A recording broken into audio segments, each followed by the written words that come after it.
नमस्कार, अस्सलाम वालेकुम, सत श्री अकाल, जय झूलेलाल। मैं हूं जी प्रेम मतलानी और आप देख रहे हैं हालात हाजरा का प्रोग्राम। हकीकत ये है, इब्तदा में आपसे दरख्वास्त है, चैनल ज़रूर सब्सक्राइब करें। दोस्तों, कल के प्रोग्राम में मैंने बताया था कि किस तरह पाकिस्तानी दहशतगर्दों ने जो 22 तारीख को, पिछले महीने की 22 तारीख को मजहब पूछ पूछ कर पहलगाम में, कश्मीर में निहत्ते 26 लोगों का कत्ल किया, उसका जवाब देने के लिए कल भारतीय अफवाज ने ऑपरेशन सिंदूर लॉन्च किया। 6 और 7 तारीख के बीच में, 7 तारीख हो गई क्योंकि उस वक़्त 1:05 हुआ था और 9 जगहों पर उन्होंने मिसाइल फेंके और ये साफ किया था उसी वक़्त भारतीय अफवाज ने, जो उनका प्रेस रिलीज था, मतलब प्रेस कॉन्फ्रेंस की थी जिसमें 2 खवातीन थी, एक कर्नल सोफिया कुरैशी और दूसरी विंग कमांडर व्योमिका सिंह, और उनकी लीडरी कर रहा था फॉरेन सेक्रेटरी विक्रम मिश्री। उन्होंने बताया कि हमने न तो सिविलियन आबादी को निशाना बनाया है और न मिलिट्री को, हमने सिर्फ जो दहशतगर्दों के ठिकाने, 9 ठिकाने उन्होंने बताया था। मैंने कल के प्रोग्राम, परसों के प्रोग्राम में बताया था कि कहाँ कहाँ पर उन्होंने हमले किए थे। तो उन्होंने साफ किया था, उसका मतलब भी यही था कि हम जंग को बढ़ावा देना नहीं चाहते। अब क्या हुआ कि उन्होंने उसको अपने ईगो पे ले लिया। पहले तो पाकिस्तान के वज़ीर दिफा ने झूठ बोला, फिर बोला 10 तैयारे हमने भारत के गिरा दिए हैं, फिर बोला 5 गिरा दिए हैं, फिर बोला 3 गिरा दिए हैं। और जब भी CNN की जो करस्पॉन्डेंट थी, एंकर पर्सन, उसने जब उससे पूछा तुम्हारे पास क्या सबूत है, तो वो बोलता है कि it is all over social media. मेरे भाई, ऐसा तो कोई भी अपना एक छोटा सा वीडियो बना के अगर यूट्यूब पे चढ़ा दे या ट्विटर पे डाल दे तो उसका मतलब ये थोड़ी होता है कि वो हकीकत बन जाती है। खैर, तो भारत ने उन बेईमाना कत्लों का एक बदले के तौर पर 9 जगहों पर हमला किया। तो पाकिस्तान ने उसके बदले में उस दिन, मतलब 7 तारीख को ही, भारत के 15 जगहों पर ड्रोन से, मिसाइलों से, हवाई जहाज़ों से हमला किया। मैं उन 15 जगहों के नाम बता रहा हूँ आपको। उन्होंने जिन शहरों पे हमला किया है, अवंतीपुरा, श्रीनगर, जम्मू, पठानकोट, कपूरथला, लुधियाना, अमृतसर, जलंधर, आदमपुर, चंडीगढ़, भटिंडा, नाल, भुलवाड़ी, उत्तरलाई और भुज, इन जगहों पर, 15 जगहों पर उन्होंने हमला किया।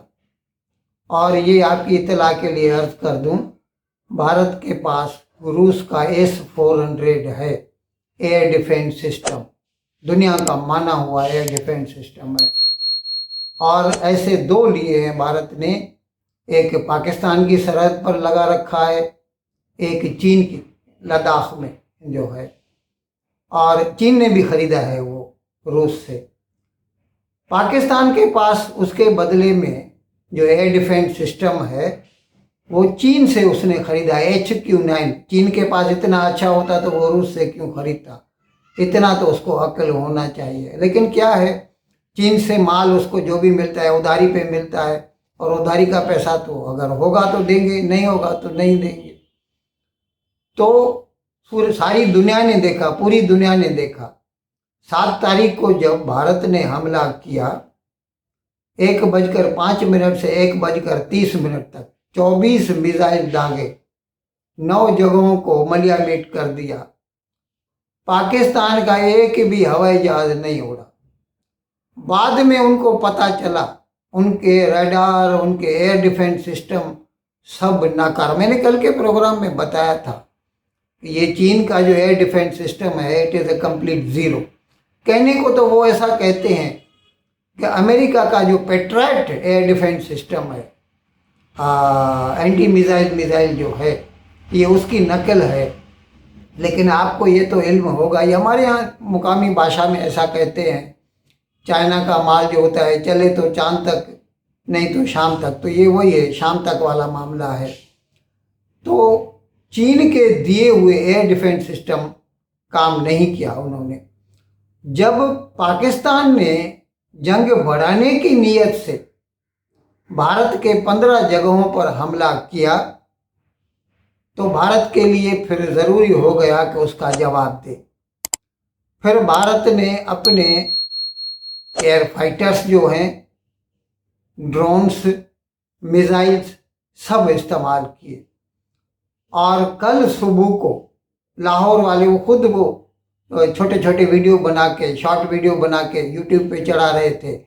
एयरपोर्ट के अंदर, एयरपोर्ट के चारों अतराफ में, लाहौर एयरपोर्ट की बात कर रहा हूँ, वहाँ पर आग की लपटें दिखाई दे रही थी, धमाके हो रहे थे। बाद में पता चला कि एयरपोर्ट के नज़दीक चाइना का दिया हुआ पाकिस्तान को जो एयर डिफेंस सिस्टम है HQ-9 वो लगा हुआ था, उसको भारत ने उड़ा दिया।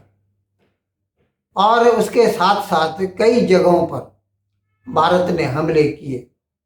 और उसमें ख़ास तौर पर भारत ने जो इस्तेमाल किए हैं, अभी वैसे तो हमारे मिराज हैं, रफ़ेल हैं, हवाई फाइटर, एयर फाइटर्स जो हैं वो करते हैं।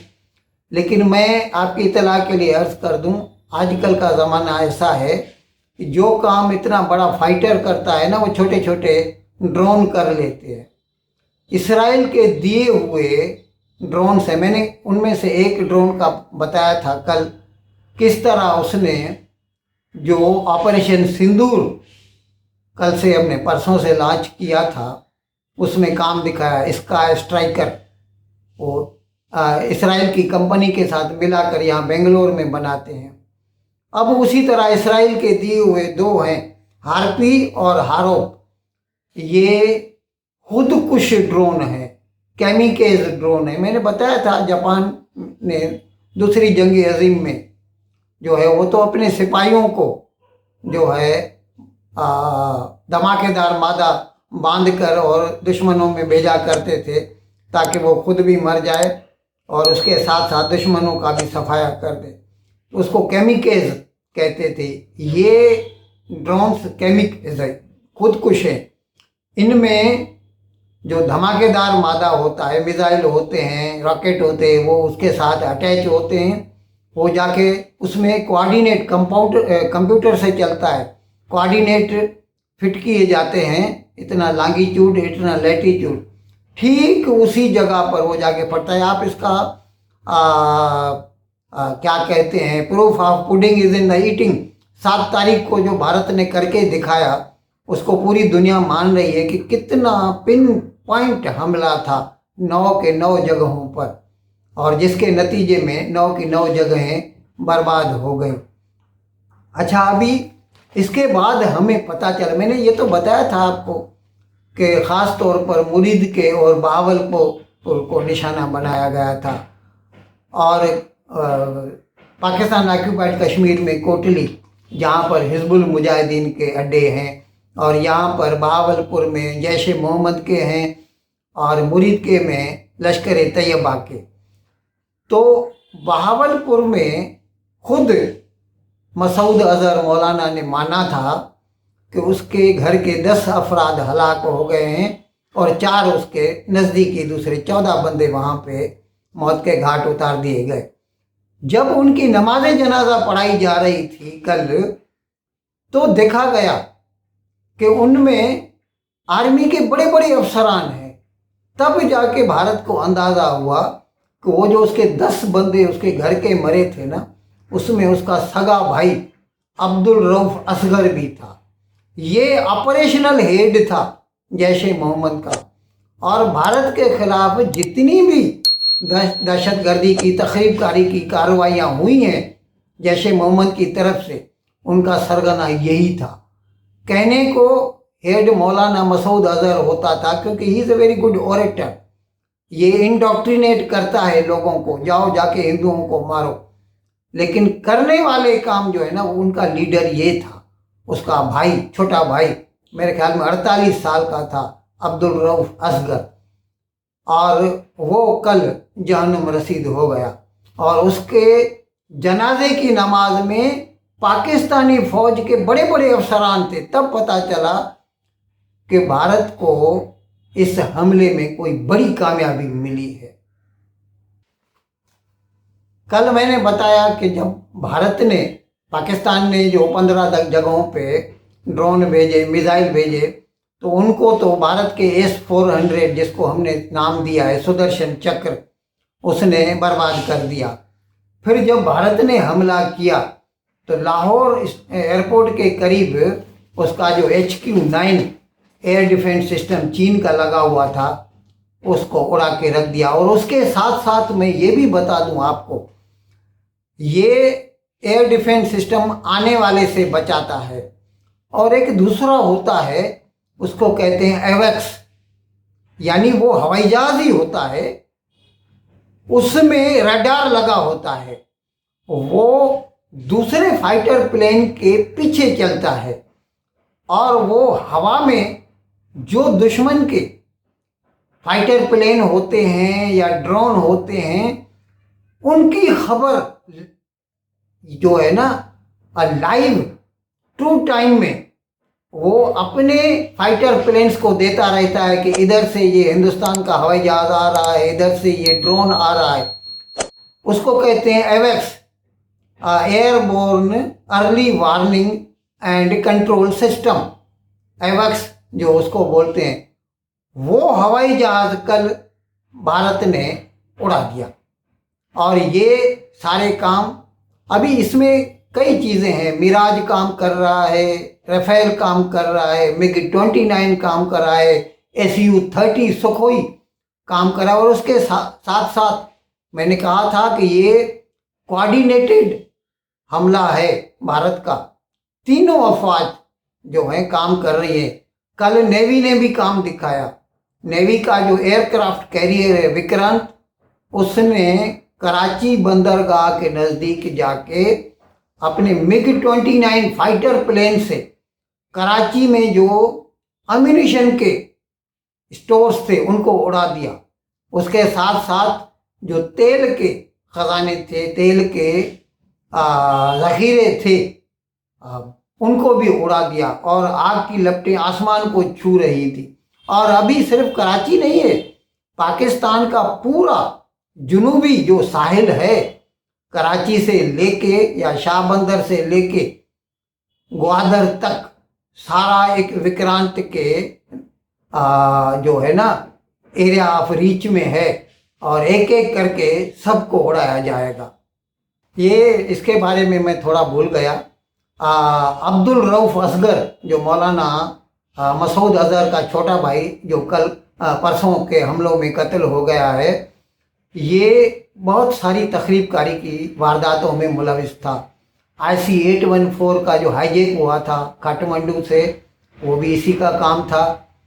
और पुलवामा का जो 14 फरवरी 2019 को किया था, वो इसी का काम था। पठानकोट वाला इसी का काम था। और कई साल पहले डैनियल पर्ल था, एक वॉल स्ट्रीट जर्नल का करेस्पॉन्डेंट, मुंबई में था। वो कराची गया था किसी दहशतगर्द का इंटरव्यू लेने, तो उसको इंटरव्यू की लालच देकर लेके गए, और इसी बंदे ने उसका गला काट कर उसको हलाक कर दिया था। और कल उस अब्दुल रऊफ असगर को भारतीय अफवाज ने जहन्नुम रसीद कर दिया। इन अल्फाज के साथ आज का प्रोग्राम ख़त्म करने की आपसे इजाज़त चाहता हूँ, लेकिन विदाई लेने से पहले एक मरतबा फिर आपसे मेरी दरख्वास्त है कि जिस किसी साहब या साहिबा ने अब तक हमारे इस चैनल को सब्सक्राइब नहीं किया, अज़राह करम इसको जल्द से जल्द सब्सक्राइब करें, प्रोग्राम को लाइक करें, शेयर करें, और घंटी का बटन दबाना ना भूलें। बहुत बहुत शुक्रिया। खुदा हाफिज़।